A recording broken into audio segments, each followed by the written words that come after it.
Hola, buenos días, jóvenes. Dionisio Ramos y Wilson Díaz. eh, Licenciada Brenda, muy buenos días a todos. En esta ocasión estamos desarrollando lo que es la vista pública de la tarea sumativa del bloque número 3. En esta ocasión, a mí me ha tocado representar lo que es el caso número 1 y el caso número 2.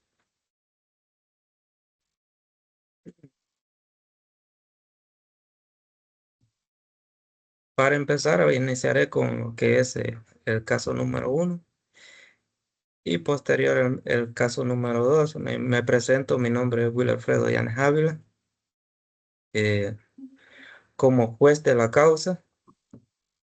eh,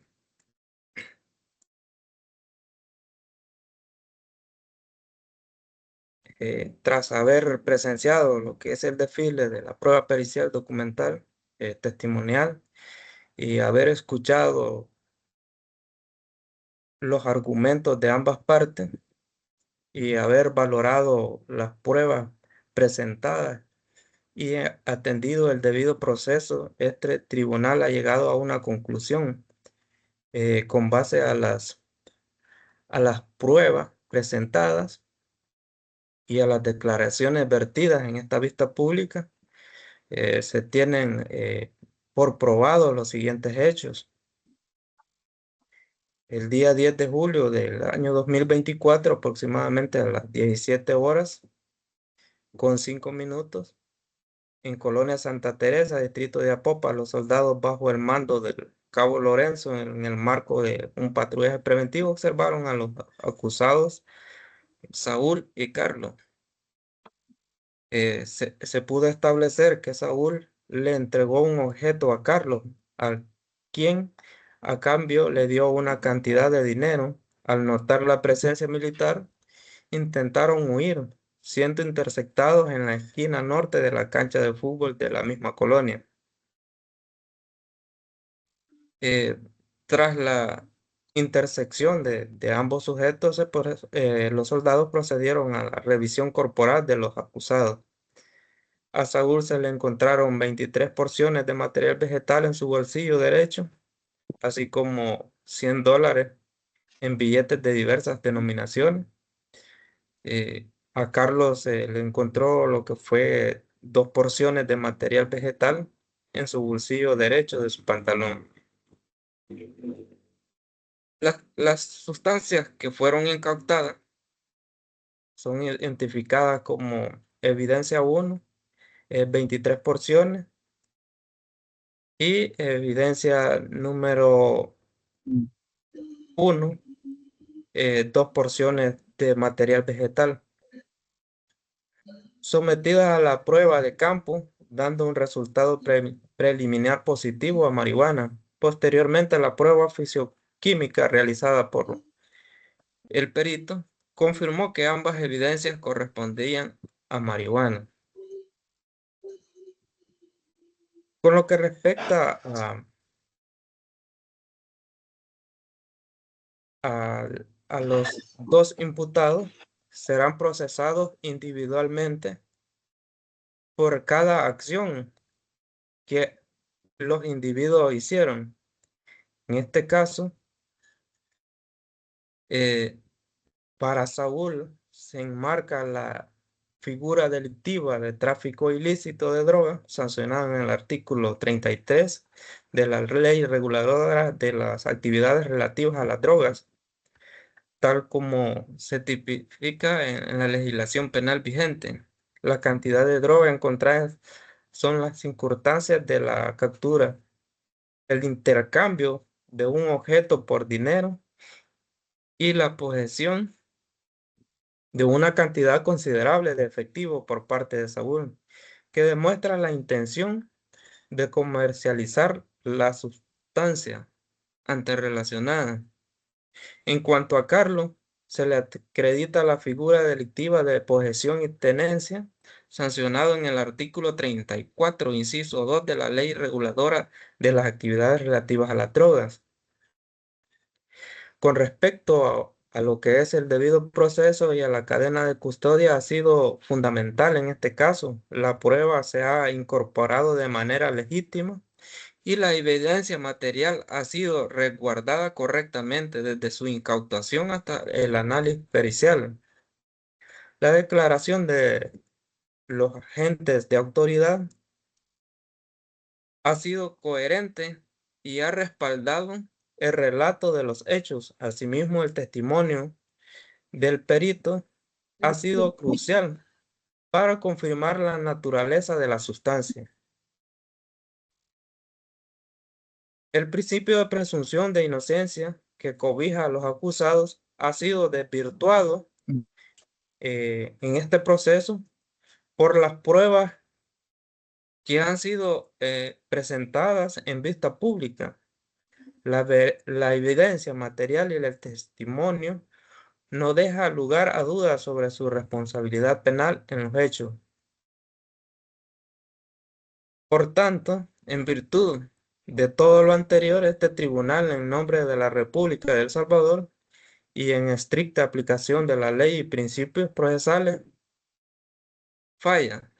Declárese culpable al acusado Saúl por el delito de tráfico ilícito de drogas y a Carlos por el delito de posesión y tenencia. Condénese a los acusados a la pena de prisión establecida en el Código Penal de este tipo de delito.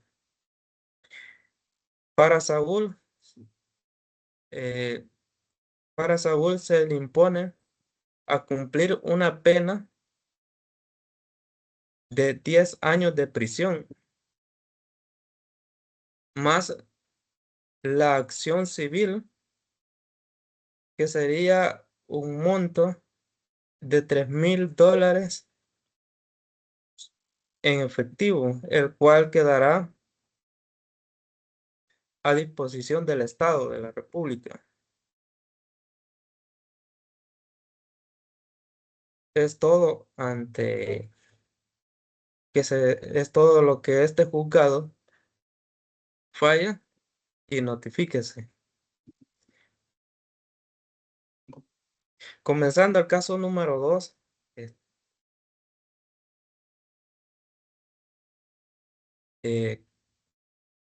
con base en la evidencia y el testimonio presentado en la vista pública, se tienen por probados los siguientes hechos. El 24 de septiembre de 2024 a las 9 de la mañana, el señor Romeo estacionó su vehículo, un Toyota Corolla placa particular 975 856, el cual dejó estacionado a unas cuantas cuadras de lo que fue la alcaldía municipal de San Salvador. Cuando la víctima regresa al lugar donde había dejado su vehículo estacionado, ya no lo encontraba. Tras el reporte de hurto, agentes policiales, en este caso Byron y Christian, encontraron un vehículo en el distrito de Mexicano, siendo desmantelado por un grupo de sujetos. Al percatarse de la presencia policial, los sujetos huyeron del lugar. Dándole persecución, los agentes logran la captura de Julián. Durante esta audiencia se confirmó que el vehículo encontrado era propiedad de Romeo. Las declaraciones de los agentes, Byron y Christian, detallaron el procedimiento de la captura y el testimonio de Romeo corroboró los hechos del hurto. Los registros policiales confirman que Julián es parte de una banda dedicada al hurto de vehículos y venta de estas partes automotores. Entre los fundamentos jurídicos, la conducta del acusado Julián se encuentra en el delito de hurto, tipificado en el artículo 207 del Código Penal, Eh, Julián en el desmantelamiento del vehículo y su pertenencia a una banda criminal son agravantes que justifica la pena. Se ha respetado lo que fue el debido proceso y el principio de presunción de inocencia. Las pruebas presentadas por la fiscalía, incluyendo los testigos de los agentes y de la víctima, ha sido suficiente para desvirtuar lo que es la inocencia del acusado. El nexo causal entre la acción delictiva y la participación de Julián ha quedado claramente establecido. Por lo tanto, este tribunal, en nombre de la República de El Salvador y estricta aplicación de la ley y los principios procesales, falla. Declárese culpable a Julián por el delito de hurto de vehículo automotor y por el delito de agrupaciones ilícitas, tipificado en el artículo 334 del Código Penal. Condénese a lo que es al imputado Julián a la pena de 8 años de prisión de conformidad con el artículo 207 del Código Penal, sumándole así mismo el delito de agrupaciones ilícitas que establece una pena de 12 a 15 años de prisión. La acción civil se declarará a Julián civilmente responsable por los daños causados. La condena a pagar, se le condena a pagar a Romeo la cantidad de $12.500 en concepto de los daños y perjuicios por la pérdida del vehículo, cuyo, com- cuyo valor comercial se estima en base a la información del mercado. En caso de que el vehículo fuera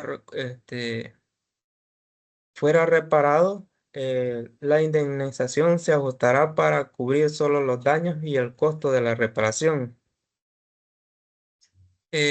Asimismo, se ordena que el vehículo, una vez que termine el proceso de investigación, sea devuelto a su legítimo propietario, Romeo, en el estado en que se encuentre una vez que la sentencia adquiera una firmeza. Notifíquese a las presentes partes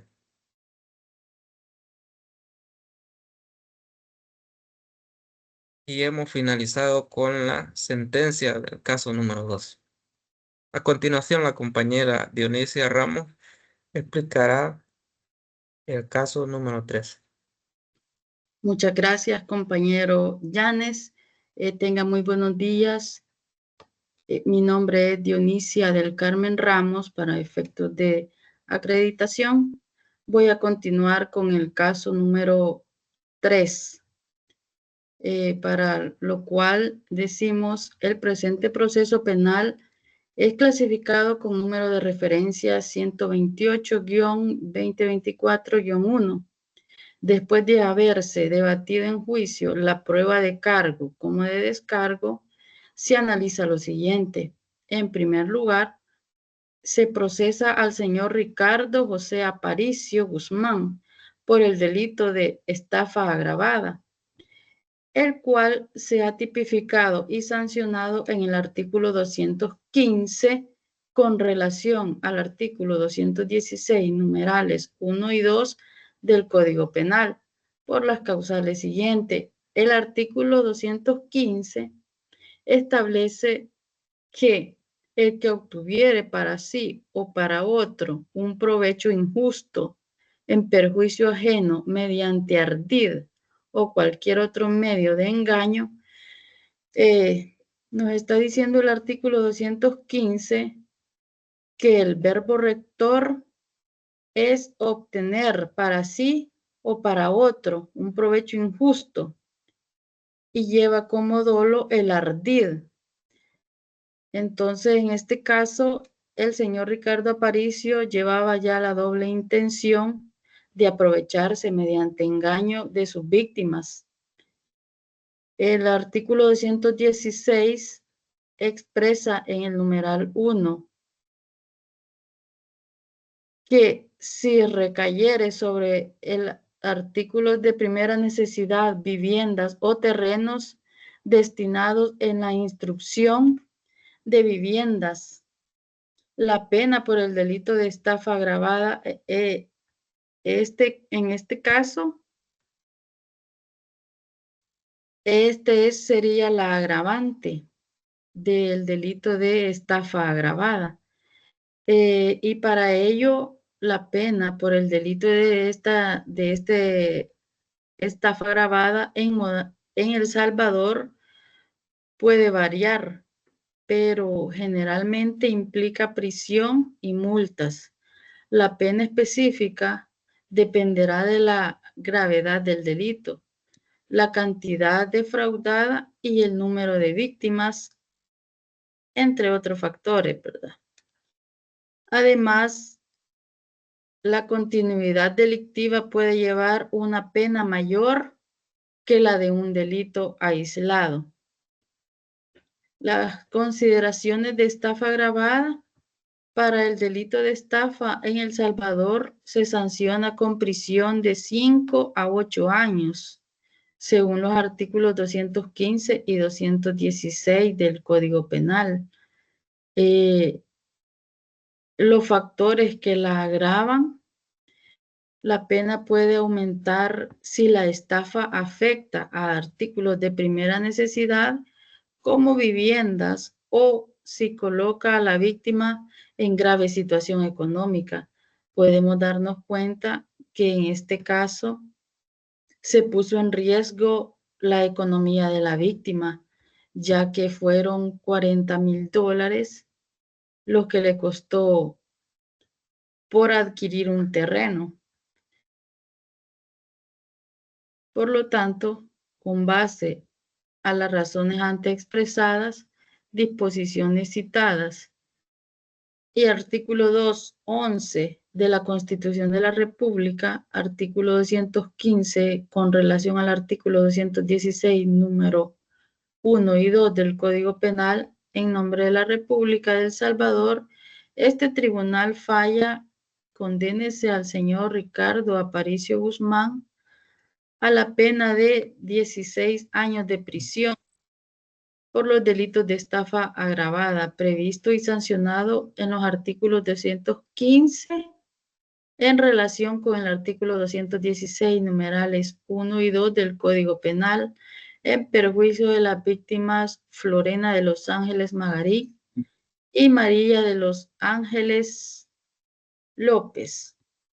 María de los Ángeles López. Asimismo, se condena a la acción civil a cancelar la cantidad de $80,000 de los Estados Unidos de América, más costas procesales. Notifíquese la presente resolución y oportunamente con los autos remítase al juzgado de origen. Para continuación del tema, sigue mi compañero Wilson Díaz. Ok, gracias, compañera Dionisia.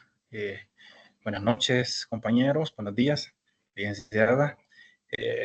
Voy a continuar con este trabajo, pues en esta ocasión me corresponde el número 4. Esto pues se da en el Tribunal de Sentencia de Antiguo Cuscatlán y el número de caso es 121-07-2024-2, que se instruyó proceso penal contra el señor Santos Rogelio Pineda Ventura. El imputado es de 65 años de edad, es un ex militar jubilado salvadoreño residente en Antiguo Cuscatlán. Durante este proceso se constató que el señor goza de plenas facultades físicas y mentales y fue debidamente informado de derechos y garantías tanto constitucionales como legal internacional. Para conocer un poco de los hechos de este caso, según consta en el expediente, el día 13 de septiembre de 2024, eso de las 7:30 de la mañana, el señor Rogelio salió de su vivienda portando un cuchillo de gran tamaño y procedió a cortar las 4 llantas de un vehículo de propiedad del señor Víctor Antonio Morán Juárez, que estaba estacionado sobre la vía pública frente a su casa.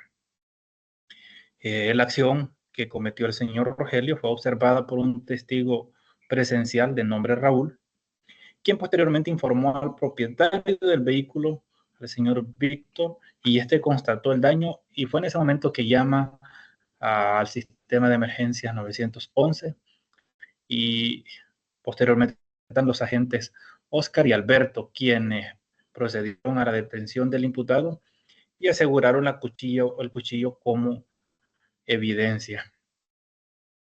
Luego también se levantó un informe fotográfico de las llantas dañadas, que también fue incorporado en el expediente judicial y que fue analizado durante esta sentencia también. En ese sentido, Fiscalía acusa al imputado por el delito de daño, el cual está tipificado y sancionado en el artículo 221 del Código Penal. Y se acredita también, Fiscalía logra acreditar el delito de daño, pero también atiende a los principios de mínima intervención y proporcionalidad del derecho penal. El tribunal considera que no era procedente imponer una sanción penal al imputado, que eso lo vamos a ver antes también. Es importante también que Fiscalía logra determinar que Rogelio actuó con dolo directo en todo momento, es decir, él tenía el conocimiento y voluntad de causar el daño, motivado por la molestia que le causaba el hecho de que, y él mismo lo manifestó, de que cualquiera dejaba su vehículo estacionado en toda esa calle y que cuando personas o familias querían visitarlo no hallaban dónde estacionar. Entonces, debido a esas molestias, él decidió cortar las llantas de ese vehículo que en ese momento era propiedad del señor Víctor. En cuanto a la antijuricidad, desde el punto de vista formal, el acto carece de una causa justificable, ya que el derecho a la propiedad privada es un derecho protegido constitucionalmente y por todas las leyes. Y en cuanto al materialmente hablando, la acción lesiona al derecho a la propiedad de la víctima y afectó la funcionalidad también del vehículo que estaba estacionado en la villa, afectando también, ¿por qué no?, al propietario, en este caso, al señor Víctor. Durante la audiencia, Rogelio hizo su declaración y también él de algún modo manifestó que no tenía la intención de cometer el delito y que quizás él estaba más motivado por el asunto personal de que le molestaba de que vehículos se estacionaban ahí, pero que no tenía intención de dañar al señor Víctor. Sin embargo, pues su acción fue intencional en todo momento, fue voluntaria, él decidió hacerlo, demostrando con conocimiento la ilegalidad de su conducta. El tribunal determina que aunque no corresponde una responsabilidad penal, sí existe una responsabilidad civil sobre los daños que el señor Rogelio ocasionó. Ya que el imputado cuenta con plena capacidad de culpabilidad, actuó con conocimiento y voluntad y reconoció su molestia por la ocupación de la vía que sobre la vía pública. En cuanto a la justificación o cómo decidió el fallo, el tribunal decide absolver al imputado de responsabilidad penal porque si se comprobó el daño del vehículo, se considera que aplicar una sanción penal sería desproporcionado, contrario a los principios de la mínima intervención y proporcionalidad del derecho penal. En cambio, sí se establece una responsabilidad civil garantizando que la víctima sea indemnizada. Entonces ya el fallo, pues el tribunal de sentencia resuelve absolver de responsabilidad penal al señor Santos Rogelio Pineda Ventura por el delito de daños. 2. declara al imputado responsable civilmente, debiendo indemnizar a Víctor Antonio Morán Juan por el valor de las 4 llantas de vida. Y también 3, absorber de costos procesales a las partes. Así se dicta la sentencia y se pide también que se notifiquen a las partes conforme a la ley. Básicamente eso es lo que tiene el caso, pues va a ir más detallado ya en el trabajo escrito. Es importante mencionar en este momento que fuimos designados 4 personas para este trabajo del bloque 3. No obstante, a pesar de que se le dejaron mensajes en la plataforma de Canvas a uno más de los participantes, no se comunicó. Por lo tanto, trabajamos mis compañeros Will Alfredo Llanes, la compañera Dionisia Ramos y yo. Así que finalizando con esta grabación y con el trabajo escrito. Así que esto sería todo por el momento. Un gusto. Saludos.